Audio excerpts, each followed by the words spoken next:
Good evening everyone, मैं हूं आपकी बायोलॉजी एजुकेटर शगुफ्ता। आज का हमारा टॉपिक है सेल वॉल और सेल मेम्ब्रेन के डिफरेंस के ऊपर। सेल वॉल को लेकर जो भी कंफ्यूजन है आपकी, मेरी पूरी कोशिश रहेगी कि इस पीपीटी के थ्रू मैं आपको वो अच्छे तरीके से समझा सकूं। आइए शुरू करते हैं। जैसा कि आप अच्छे तरीके से जानते हैं कि सेल वॉल और सेल मेम्ब्रेन दो अलग तरीके की मेम्ब्रेन होती हैं। जनरली इसमें सबसे ज्यादा कंफ्यूजन इसी बात की होती है कि सेल वॉल किस तरीके का काम करती है और सेल वॉल और सेल मेम्ब्रेन जो है वो सेल वॉल से किस तरीके से अलग है। तो हमारा जो पहला टॉपिक है उसमें हम सेल वॉल के बारे में समझेंगे कि सेल वॉल एक्चुअली है क्या। तो सेल वॉल बेटा आपका एक रिजिड स्ट्रक्चर होता है, ठीक है।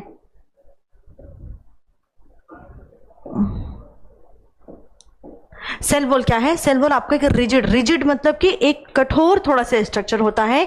इस स्ट्रक्चर ये सराउंड करता है आप सेल मेम्ब्रेन को। किसकी सेल मेम्ब्रेन को? इसका मतलब ये हुआ कि सेल मेम्ब्रेन के बाहर की तरफ एक और परत होती है जो कि सेल वॉल कहलाती है और वो सेल मेम्ब्रेन को क्या करती है? कवर करती है। जैसे कि फॉर एग्जाम्पल ये है आपका न्यूक्लियस, यहां पर आपकी हो गई सेल मेम्ब्रेन और सेल मेम्ब्रेन के चारों तरफ आता है आपका सेल वॉल। ये है आपकी सेल मेम्ब्रेन और यहां पर आता है आपका न्यूक्लियस जो कि डीएनए वगैरह को कंटेन करता है। ओके, अब समझने वाली बात ये है कि सेल वॉल जो है क्या वो सिर्फ प्लांट में पाए जाते हैं? तो नहीं बेटा, सेल वॉल आपको फंगस में भी मिल जाएंगे और कुछ टाइप के बैक्टीरियल सेल्स में भी आपको सेल वॉल मिल जाते हैं। नेक्स्ट देखते हैं कि इसके फंक्शन क्या क्या है। अब इसके फंक्शन पर आने से पहले मैं सेल वॉल को आपको कुछ डायग्राम्स के थ्रू समझाने की कोशिश करती हूँ, ठीक है।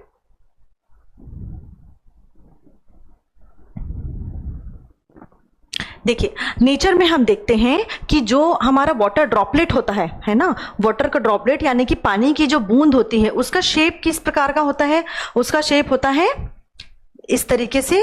ये जो बूंद का शेप होता है इसका, ये क्यों होता है? होने को तो ये गोल भी हो सकता है पूरी तरीके से, ये रेक्टेंगुलर या स्क्वायर शेप भी हो सकता है ना। ये इस शेप का क्यों होता है बेटा? क्योंकि जो हमारा नेचर है, नेचर में जो सरफेस टेंशन होता है ना, सरफेस टेंशन को क्या बोलते हैं आप? हिंदी में आप बोलते हैं सतही तनाव। सतही तनाव की प्रॉपर्टी ये होती है कि किसी भी तरीके से सरफेस टेंशन को कम कर सके और कम एरिया में वाटर ड्रॉपलेट आ सके, इसीलिए इसका ये शेप इस तरीके से होता है, ठीक है। दूसरी चीज, सेम उसी कंसेप्ट पे काम करते हैं प्लांट के सेल वॉल। प्लांट के सेल वॉल किस शेप के होते हैं? ये स्क्वायर शेप के, रेक्टेंगुलर शेप के होते हैं। वजह इनकी यही होती है कि इनको स्केलेटल स्ट्रक्चरल सपोर्ट प्रोवाइड करा सके। प्लांट को स्केलेटल स्ट्रक्चरल सपोर्ट प्रोवाइड कराने के लिए, प्रोटेक्शन प्रोवाइड कराने के लिए सबसे मेन काम जो होता है वो यही होता है कि इस शेप का होने से प्लांट जो होते हैं उनको थोड़ी रिजिडिटी मिलती है, ठीक है। अब नेक्स्ट स्लाइड में समझने की कोशिश करते हैं कि जो एनिमल्स होते हैं हमारे पास सेल वॉल नहीं होती है, ठीक है। क्योंकि हमको क्या हो रहा है कि अगर हम धूप में बहुत ज्यादा रहते हैं, जैसे नेचुरल जो भी हमारे पास फिनोमिना है, नेचुरल हमारे पास क्या क्या होता है? धूप बहुत तेज आ रही है, बहुत तेज बारिश हो रही है, आंधियां चल रही हैं, इन सब चीजों से क्या होता है कि जो ह्यूमन होते हैं, ह्यूमन कैसे होते हैं बेटा? एकदम सॉफ्ट से। हम कैसे हैं? एकदम सॉफ्ट से हैं क्योंकि हमारे पास सेल वॉल नहीं है, हमारे पास सेल मेम्ब्रेन है, ठीक है। हमारे पास इस टाइप की कोई रिजिडिटी नहीं है, हमारे पास कोई स्ट्रक्चरल सपोर्ट इस तरीके का नहीं है ना। तो इसलिए क्या होता है कि हमारे को सनबर्न की वजह से डैमेज हो सकता है, स्किन में होता है, टिश्यू लेवल पे होता है, डीएनए लेवल पे होता है। माने कि हमको क्या क्या होता है, इसकी वजह से क्या क्या प्रॉब्लम आएगी। तो आपका जो डीएनए लेवल में सेलुलर डैमेज हो सकता है, ठीक है, डीएनए डैमेज हो सकता है, आपकी स्किन में इन्फ्लामेशन हो सकता है, जो आपकी ब्लड वेसल्स हैं वो डायलेट होती हैं, उसकी वजह से सनबर्न हो जाता है, रेडनेस हो जाती है, टेंडरनेस हो जाती है।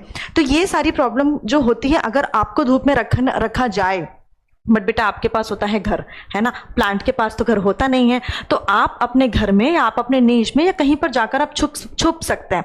एनिमल्स भी हैं वो कहीं पर जाकर छुप जाते हैं, ह्यूमंस जो हैं वो अपने सेफ इन्वायरमेंट में आ सकते हैं जहां वो किसी भी नेचुरल जो डिजास्टर है उससे प्रोटेक्ट हो सके।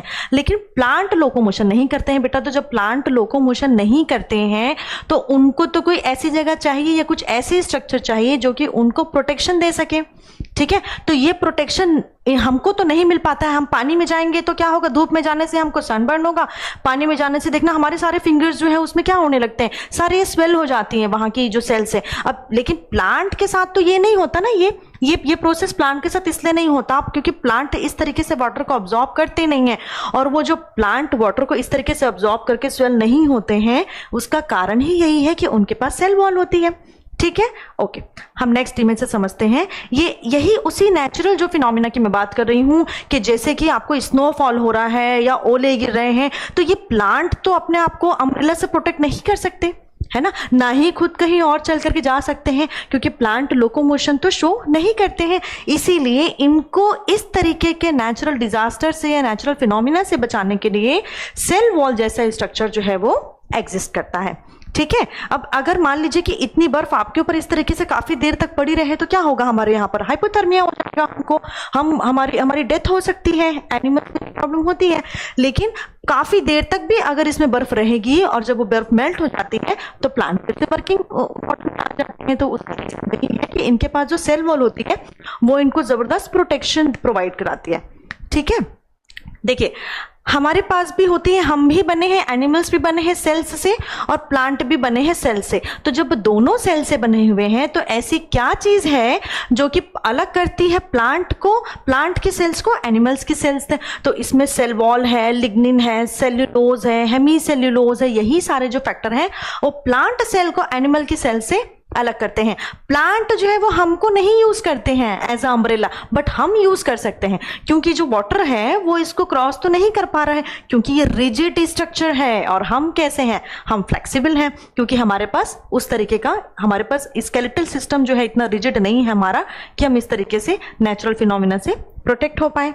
ठीक है, अब आप ये बोलेंगे कि क्या ये जो सेल वॉल है क्या वो इतनी मजबूत है, बिरला व्हाइट सीमेंट जैसी है कि उसको कोई भी डैमेज नहीं होगा? तो ऐसा नहीं है, डैमेज होता है। ठीक है, जो क्लोरोफिल है वो डिग्रेड हो जाते हैं, क्लोरोफिल जो है वो पूरी तरीके से टूट जाते हैं, क्लोरोफिल का ब्रेक डाउन होता है। अगर आप जो बोलते हैं ना पौधे झुलस गए हैं, पौधे झुलसने का मतलब यही होता है कि पौधों को सनबर्न हो गया है। तो पौधे भी कुछ हद तक सेल वॉल इतनी सॉलिड नहीं होती है कि वो 100% प्रोटेक्ट कर ले, इसमें भी कुछ डैमेज होते हैं। वो डैमेज किस तरह के हो सकते हैं? तो सेलुलर डैमेज हो सकता है, मतलब या सेलुलर क्लोरोफिल का ब्रेकडाउन हम बोल सकते हैं उसको, कुछ सेलुलर डैमेज बोल सकते हैं। बहुत ज्यादा ट्रांसपीरेशन होगा इसमें से। ट्रांसपीरेशन को क्या कहते हैं कि अगर पानी जो है, जो बाष्पोत्सर्जन है वो बहुत ज्यादा होगा धूप में, है ना, तो उसकी वजह से पेड़ों में जो विल्टिंग आएगी। विल्टिंग किसको बोलते हैं? पौधों का मुरझा जाना ही विल्टिंग कहलाता है। कभी कभी आपने देखा होगा कि जब आप एक दिन पौधों को पानी देना भूल जाते हैं, जो गमलों में होते हैं उनमें विल्टिंग की प्रक्रिया देखने को मिलती है। विल्टिंग में क्या होते हैं, वो पूरी तरीके से झुक जाते हैं, लेकिन इसी झुकने में वो थोड़ा झुकते हैं, पूरी तरीके से नहीं होते हैं। उनसे बचाने के लिए ही सेल वॉल एग्जिस्ट करती है। ठीक है, लेकिन अगर आपने 2 दिन 4 दिन तक नहीं दिया तो सेल वॉल उसको प्रोटेक्ट नहीं कर पाती है, फिर वो पूरी तरीके से क्या होते हैं कि ले डाउन कर जाते हैं। ठीक है, अब ये जो टेंट है ना बेटा, इसको आप एग्जाम्पल के तौर पे आप समझिए कि टेंट जो है आपका सेल मेम्ब्रेन है और ये जो कंक्रीट वाला है ये आपका सेल वॉल है। ठीक है, तो हम बड़े से लचीले से हम एनिमल हैं, तो एनिमल्स के लिए बहुत शॉर्ट प्रोटेक्शन, बहुत बेसिक सा प्रोटेक्शन की जरूरत होती है। उसके लिए ये है ना, हमारा सेल वॉल क्या है, हमारी घर की दीवार है, यही हमारा सेल वॉल है। तो हमारा जो सेल है वो सेल मेम्ब्रेन से कवर होता है। ठीक है, और ये जो प्लांट होते हैं इनका इस तरीके से ये सेल वॉल से कवर होता है। ठीक है, ओके। नेक्स्ट, तो प्लांट सेल वॉल कौन कौन से एसेंशियल फंक्शन है जिनको वो परफॉर्म करती है? तो उसमें आते हैं प्लांट्स को स्ट्रक्चरल सपोर्ट देना। मैंने आपको बताया कि जो स्टेम होती हैं, आप देखिएगा कि जो क्रीपर प्लांट्स होते हैं जो कि हवा में इस तरीके से लटके होते हैं और काफी लंबे तौर पर ऊपर की तरफ वो जाते हैं और किसी भी छोटी सी वायर को या जो आपके बिजली वायर है या किसी घर की उसको पकड़ करके नार की तरह चढ़ जाते हैं, वो होते हैं क्रीपर प्लांट। क्रीपर प्लांट जो होते हैं उस तरीके के प्लांट को स्ट्रक्चरल सपोर्ट प्रोवाइड कराने का काम सेल वॉल करता है। ठीक है, नेक्स्ट है प्रोटेक्शन देता है। ऑब्वियस सी बात है कि क्योंकि सेल वॉल जो होते हैं ना वो बहुत रिजिड होते हैं, रिजिड होने के साथ साथ वो इतना इजीली जो मूवमेंट होता है जो पार्टिकल्स का उसको इजीली वो होने नहीं देते हैं, इसलिए ये प्रोटेक्शन की तरह काम करते हैं। साथ में जो पैथोजेंस का हमला होता है उन पैथोजन से बचाने के लिए भी ये काम करते हैं। ट्रांसपोर्टेशन में बहुत अच्छा काम करते हैं, क्यों कि इनके बीच में जो आप आगे मिडिल लेमेला पढ़ेंगे उसमें प्लाज्मोडेस्माटा होता है, एक सेल से दूसरी सेल में जो न्यूट्रिएंट का फ्लो होता है उसके लिए ये बहुत काम करता है। ठीक है, नेक्स्ट आता है टर्जर प्रेशर। टर्जर प्रेशर किसको बोलते हैं? टर्जर प्रेशर का मतलब ये है कि जो एक सेल होती है, सेल के अंदर के पार्टिकल्स जब सेल वॉल के ऊपर एक प्रेशर जनरेट करते हैं, उस प्रेशर जनरेट करने की वजह से वो सेल जो है वो फूली हुई रहती है। ठीक है, तो जो सेल का जो शेप है उसको मेंटेन रखने के लिए सेल वॉल बहुत जरूरी है। अगर सेल वॉल नहीं होगी तो वो फट जाएगा, है ना। जैसे आपने देखा होगा कि अंगूर जो होता है वो कैसे टाइट सा रहता है ना, वो इसीलिए रह पाता है क्योंकि टर्जर प्रेशर जो है वो क्या करता है, उसको बचा करके रखता है। ठीक है, नेक्स्ट है स्टोरेज। स्टोरेज में क्या काम करता है, तो सेल वॉल एक पूरी आउटर कवरिंग के जैसे है, इसलिए अंदर पार्टिकल को स्टोर करने के काम आता है। तो ये सारे फिनोमेना, क्योंकि अभी हम बेसिक पढ़ रहे हैं इसलिए हम इसमें जा रहे हैं, जब हम प्लांट फिजियोलॉजी पूरी पढ़ेंगे तो मैं आपको और एक्सप्लेन कर दूंगी। ठीक है, अच्छा अब हम अपनी फर्स्ट स्लाइड में आते हैं।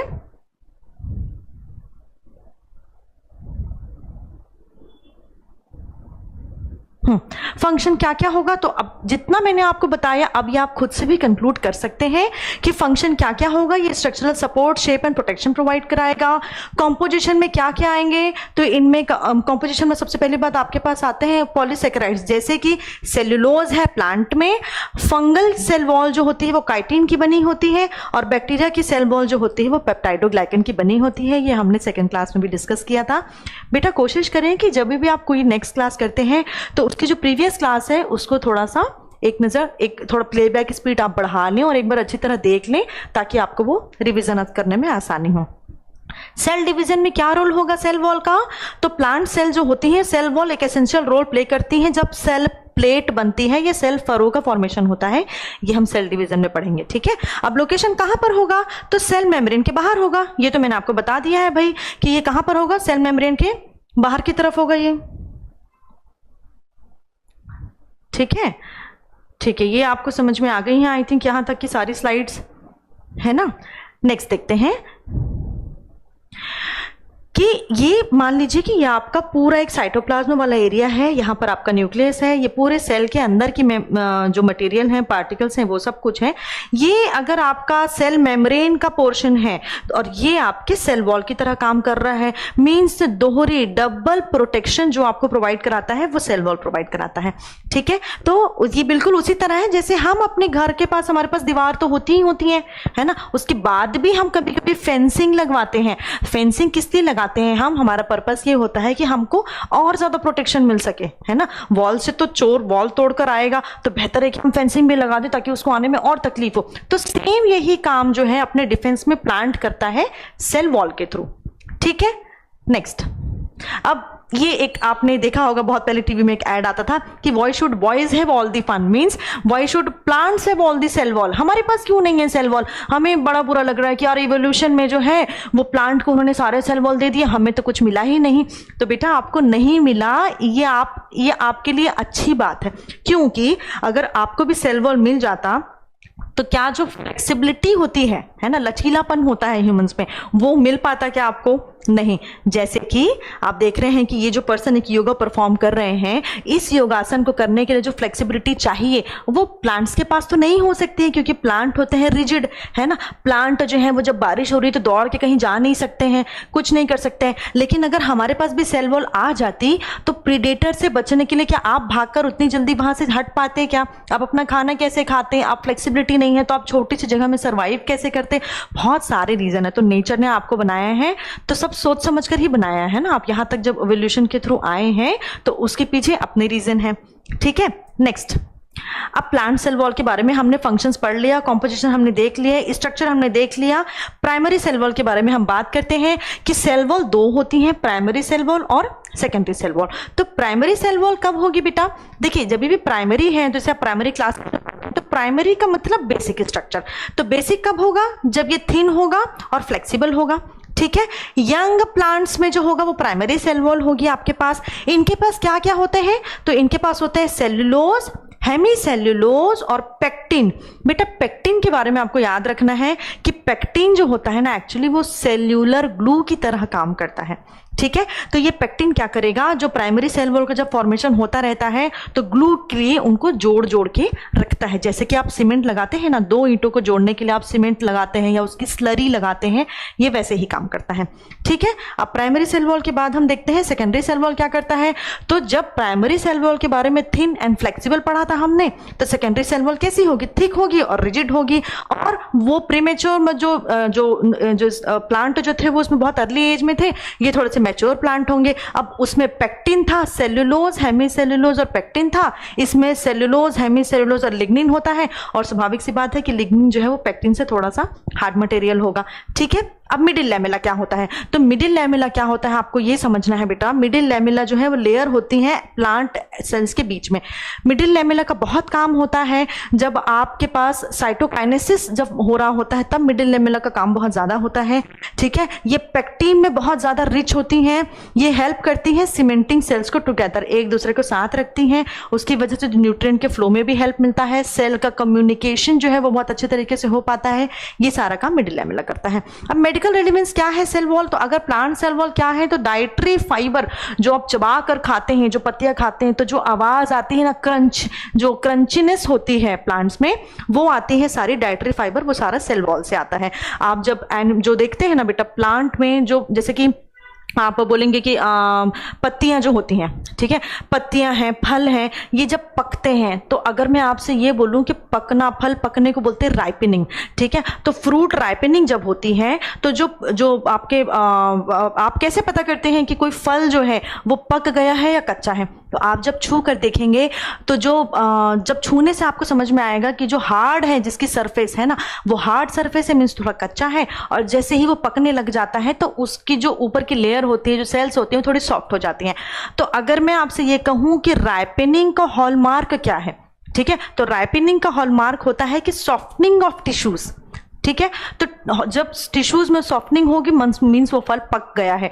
तो फल तब पकेगा जब ये मिडिल लैमेला का पेक्टिन जो होता है ना, जब वो सेपरेट हो जाता है। पेक्टिन का जब डिग्रेडेशन होता है, और पेक्टिन के डिग्रेडेशन से जो सेल वॉल्स जो होती हैं आपस में, वो जब थोड़ी सी अलग हो जाती हैं, सेपरेट होती हैं, तो उनके बीच में गैप आता है। इसी गैप की वजह से आसानी होती है कि जब अपसेशन होता है ना, जब पतझड़ का समय आता है, तो प्लांट की जो पत्तियां होती हैं वो अपनी जगह से टूट करके गिरती हैं, फल जो है जो पक जाते हैं तो अपनी जगह से गिर जाते हैं ऑटोमेटिक। वो तभी होता है कि ये जो सीमेंटिंग एजेंट होता है ना, ये थोड़ा क्या होता है, थोड़ा सा अलग हो जाता है, अपने आप को ये सॉफ्ट कर देता है। ठीक है, बहुत ज़्यादा कॉम्प्लेक्सिटी में मैं नहीं जा रही हूँ, पर जब भी आप किसी टॉपिक की अंडरस्टैंडिंग करते हैं तो उसको याद रखने के लिए ज़रूरी है कि आप थोड़ा बेहतर और डिटेल तरीके से पढ़ें। ठीक है, ठीक है। अब इसके पोटेंशियल एप्लीकेशंस और क्या है कि इंडस्ट्रीज में, फूड में, फार्मास्यूटिकल्स में, बायोफिल्स में काम आते हैं। बहुत सारे बायो एक्टिव कंपाउंड्स होते हैं बेटा जो सेल वॉल में पाए जाते हैं, इसलिए उसको फार्मास्यूटिकल्स में काम यूज किया जाता है। दूसरी बात कि इंडस्ट्रीज में इसका यूज है, और जो मैं आपको बता दूं कि कुछ बायो एक्टिव कंपाउंड जब सेल वॉल में पाए जाते हैं तो उसका यूज किया जाता है फार्मास्यूटिकल्स में। ओके ओके, तो सेल वॉल के बारे में हमने देखा कि मोस्ट प्रोमिनेंट पार्ट है प्लांट सेल स्ट्रक्चर का, ये सेलुलोज, हेमीसेल्यूलोज, पेक्टिन का बना होता है प्राइमरी सेल वॉल में, और जब सेकेंडरी सेल वॉल की बात करेंगे तो लिग्निन भी उसमें कंट्रीब्यूट करेंगे। सेल वॉल प्रेजेंट होते हैं प्लांट सेल्स में। अब नेक्स्ट देखते हैं। अब कंफ्यूजन यहां पर आ सकता है कि जो प्रोटोप्लाज्म है वो क्या है, सेल क्या है, ठीक है, और सेल वॉल क्या है, साइटोप्लाज्म क्या है। तो बेटा प्रोटोप्लाज्म हम किसको बोलेंगे, जो पूरा सेल के अंदर का जो लिक्विड होता है वो है साइटोप्लाज्म। साइटोप्लाज्म के अंदर बीच में होता है न्यूक्लियस। ठीक है, अब जब हम सेल की बात करेंगे तो पूरा सेल वॉल और पूरा प्रोटोप्लाज्म मिला करके हम एक सेल बोलते हैं। या फिर आप ये बोल सकते हैं कि क्योंकि हमने प्रोटोप्लाज्म को बोला है साइटोप्लाज्म और न्यूक्लियस, तो या फिर आप ऐसा लिख सकते हैं कि cell is equals to cell wall plus cytoplasm plus nucleus, एक ही बात है। या आप इसको प्रोटोप्लाज्म से रिप्लेस भी कर सकते हैं। ठीक है, बेसिक चीजें हैं, बार बार पढ़ेंगे तो समझ में आने लगेगा। ठीक है, अब ये प्रोटेक्टिव बाउंड्री की तरह काम करता है, ये सब कुछ। तो ये जो एक इमेज है इसमें क्लियरली दिख रहा है कि ये होता है आपका क्लोरोप्लास्ट है, ये आपके चारों तरफ जो सेल के अगल बगल में जो सारा फ्रूट पाया जाता है वो है साइटोप्लाज्म, और ये बीच की जो लेयर है वो है आपकी सेल वॉल। ठीक है, ठीक है, अब ये हम सेल्यूलोज के बारे में जानते हैं। देखिए बच्चे, एक प्रैक्टिकल एप्लीकेशन होता है किसी भी चीज का, है ना। थ्योरी जब आप पढ़ रहे होते हैं तो थ्योरी आप चीजें उस तरीके से समझ नहीं आती हैं। हम सेल्यूलोज पढ़ते हैं तो हमको ये समझना पड़ेगा कि ये सेल्यूलोज है क्या और डेली लाइफ में हमारा इसका क्या काम है। ठीक है, तो जैसे ये प्लांट सेल है, प्लांट सेल की सेल वॉल है, सेल वॉल से ये जो बनती है यहाँ पर ये सेल्यूलोज है, ये सेल्यूलोज मॉलिक्यूल्स के चेन है और ये सारी पॉलीसेकेराइड्स हैं उसके। ठीक है, अब देखिए सेल्यूलोज और हेमी सेल्यूलोज क्या होते हैं। एक्चुअली एक तरीके के प्लांट फाइबर होते हैं। तो सेल्यूलोज क्या है, सेल्यूलोज कंपोज होता है long chain of glucose molecules जो कि टुगेदर लिंक्ड होते हैं B1 and 4 ग्लाइकोसिटिक बॉन्ड से। अब हम उस तरफ जब बायोकेमिस्ट्री पढ़ेंगे तब मैं आपको डिटेल में इन चीजों को पढ़ाऊंगी। ठीक है, लेकिन अभी हम यहाँ पर बेसिक अंडरस्टैंडिंग लेकर चलते हैं कि सेल्यूलोज जो होते हैं वो हाईली क्रिस्टलाइन होते हैं। ठीक है, ये हाईली क्रिस्टलाइन होते हैं और बहुत ईजिली ये डिग्रेड भी नहीं होते हैं। ठीक है, क्रिस्टलाइन स्ट्रक्चर होता है इनका और ये इजिली डिग्रेड भी नहीं होते हैं। ठीक है, ये बहुत स्ट्रांग होते हैं और रेसिस्टेंट करते हैं डिग्रेडेशन से, माने कि जल्दी से ये खराब नहीं होते हैं। एग्जाम्पल पे क्या क्या आएंगे, कॉटन है, वुड है, जूट है, बास्ट फाइबर हम इसको बोलते हैं, और बैम्बू है। ठीक है, आपने देखा होगा बांस के आपके पास चेयर होती हैं बहुत सारी, जो आपका जूट फाइबर होता है, बास्ट फाइबर होता है, उससे हम क्या बनाते हैं, जो बारदाने बनते हैं आपके, जो चावल की बोरियां आती हैं आपके पास, ये सब कहाँ से आ रही हैं, ये इन्हीं प्लांट सेल वॉल से आती हैं बेटा। इन्हीं प्लांट सेल वॉल में जो सेल्यूलोज होता है वहीं से आती हैं। आपको पता होगा कि सेल्यूलोज जो है वो सबसे ज्यादा पाया जाने वाला माइक्रोमोलिक्यूल होता है अर्थ में। ठीक है, तो यूजेस क्या क्या है इंडिया में अपने पास देखेंगे तो क्या क्या यूजेस है टेक्सटाइल इंडस्ट्रीज में, मतलब इंडिया में क्या पूरे वर्ल्ड में आपका कॉटन जो है वो मेजर सोर्स है नेचुरल फाइबर्स का, जिसको क्लोथिंग टेक्सटाइल इंडस्ट्रीज में और हाउस होल्ड वर्क में इनका यूज किया जाता है। पेपर इंडस्ट्री में क्या है, तो सेल्यूलोज, हेमी सेल्यूलोज जब पल्पी होते हैं तो जो न्यूज़पेपर आपका बन के आ रहा होता है, बोलते हैं कि जो न्यूज़पेपर है या जो पेपर बनता है आपका, वो पेपर काहे से बन रहा है, वो पेपर बन रहा है सेल वॉल से बन रहा है ना। तो जो सेल वॉल, जो मेजर कंपोनेंट जो सेल वॉल का सेल्यूलोज होता है ना बेटा, वही मेजर कंपोनेंट होता है आपका पेपर का। तो जो न्यूज़पेपर फॉर्मेशन, जो पेपर इंडस्ट्री है, उसमें वुड के पल्प का यूज बहुत ज्यादा किया जाता है। ठीक है, तो वुड और बैम्बू का यूज किया जाता है बिल्डिंग कंस्ट्रक्शन में भी, है ना। बायोफ्यूल्स में बहुत यूज होता है क्योंकि सेलुलोज रिच बायोमास क्या करती है, बायो इथेनॉल और बायोगैस के फॉर्मेशन में हेल्प करती हैं। ओके, इसमें ऐसा कुछ समझाने वाली बात नहीं है, यहां तक आपको बात समझ में आई होगी। ठीक है, नेक्स्ट हम बात करते हैं हेमी सेल्यूलोज की। हेमी सेल्यूलोज क्या होते हैं,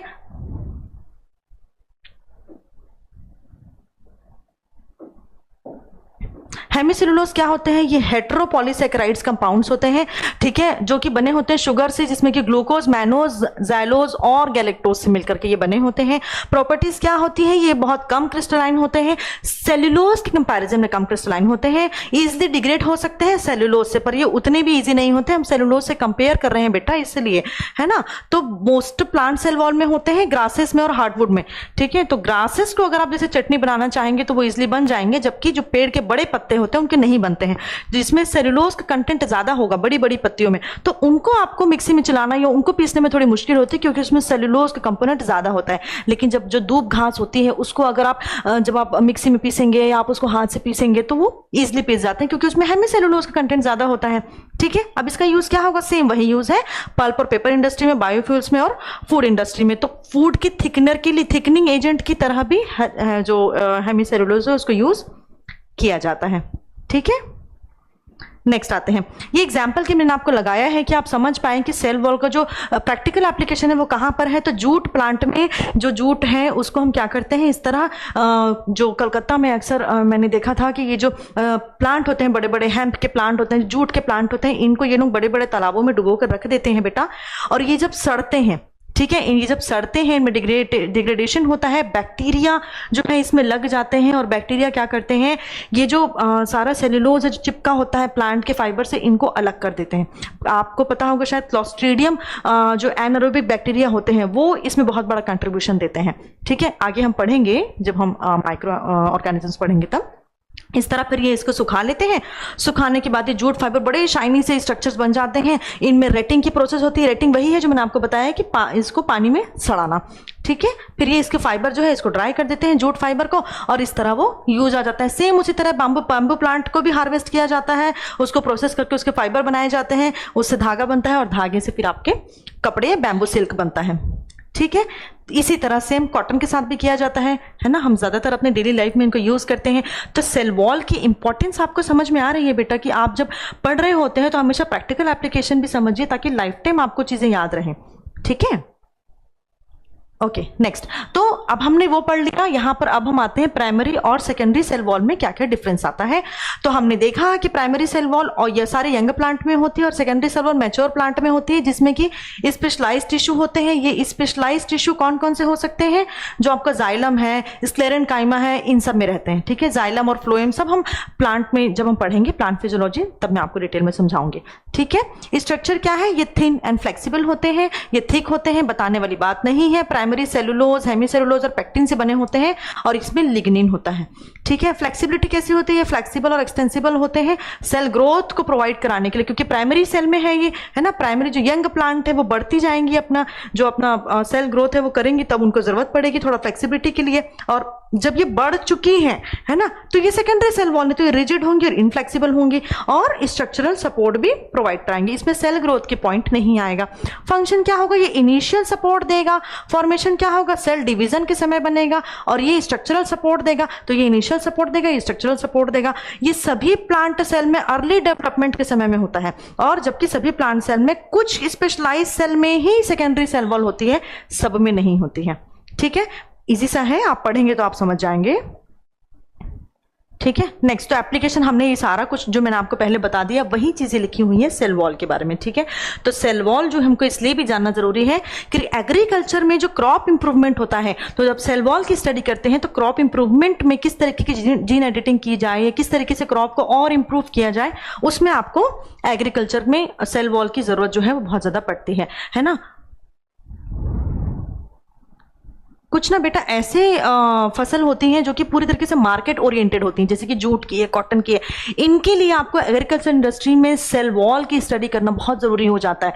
तो ये कितना इंपॉर्टेंट पार्ट आज हम लोग पढ़ रहे हैं, इस बात को समझिए आप, ठीक है। अब सेल वॉल और सेल मेम्ब्रेन में क्या क्या डिफरेंस आता है? तो सेल वॉल जो होती है वो क्या करेंगी? आपको स्ट्रक्चरल सपोर्ट देंगी, ठीक है, शेप देंगी उसको, मतलब स्ट्रक्चरल सपोर्ट देंगी सेल वॉल को, रेक्टेंगुलर या इस तरीके का शेप प्रोवाइड करेंगे और प्रोटेक्शन देंगी पैथोजन से, ठीक है। और ये क्या करेंगे? जो सेल मेम्ब्रेन है वो सब्सटेंस के पैसेज को, उनका आना जाना जो है उसको ये देखेगा। कंपोजिशन में क्या होगा? सेल वॉल जो होती है वो कार्बोहाइड्रेट से बनी होती है, हमने अभी अभी पढ़ा, जिसमें सेलुलोज, पेप्टाइडोग्लाइकन, काइटिन, यही सबका होता है। तो फंगस में काइटिन है और बैक्टीरिया में पेप्टाइडोग्लाइकन है, और प्लांट में सेलुलोज, हेमीसेलुलोज, पेक्टिन, लिग्निन, ठीक है। अब फास्फोलिपिड बाइलेयर होता है। फास्फोलिपिड बाइलेयर जो होता है इसमें प्रोटीन के साथ, आपने पढ़ा होगा लिपिड प्रोटीन, जो फ्लूइड मोज़ेक मॉडल जो हम पढ़ेंगे सेल मेम्ब्रेन का, वो मैं आपको आगे बताऊंगी, सिंगर एंड निकोलसन का, है ना। रिजिडिटी क्या होती है? ये सेल वॉल बहुत रिजिड होते हैं और सेल मेम्ब्रेन बहुत फ्लेक्सिबल होती है। मैंने बताया हमारी बॉडी कैसी है, बड़ी फ्लेक्सिबल सी, सॉफ्ट सी रहती है,